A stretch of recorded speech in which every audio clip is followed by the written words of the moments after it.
like how everything is organized and laid out, and for people such as myself that are wired in the way where I do well with accountability and timelines and steps and process, this is amazing.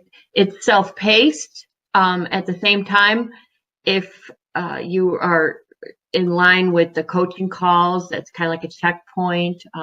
But for example, one of my favorite things, and I already have one for my third story, yay, is the story map. Oh, yeah.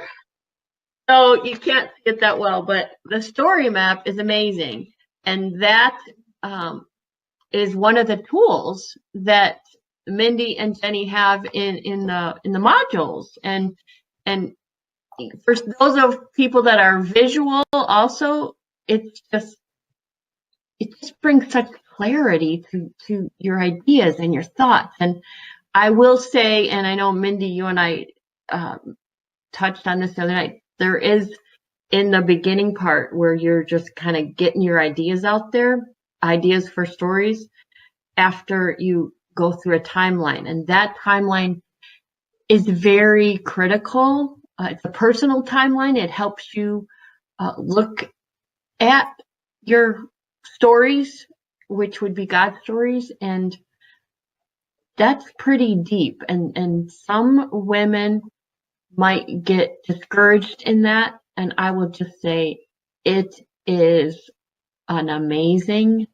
process and offers healing, whether you are aware of it or not. Mm-hmm. And in the end, your story is an even greater God story. So that is such a good point, and I love that you mentioned that, because Teresa asked, how did you decide which story to write first? So that time, you were saying that timeline is where you get your story ideas from, right? Yes. And you decide where to start. Yes. And so I have several story maps that I wrote in the first class. So I've taken this course twice and wrote 2 stories. Thank you, Mindy, and for your coaching. Yes. And so I have all these story maps, and the abortion story was not the story I thought I was going to first write. Because as I said, I've shared verbal testimony on that, and I have written, but not in the real writing craft, of course. But so I didn't think that I would write that story again.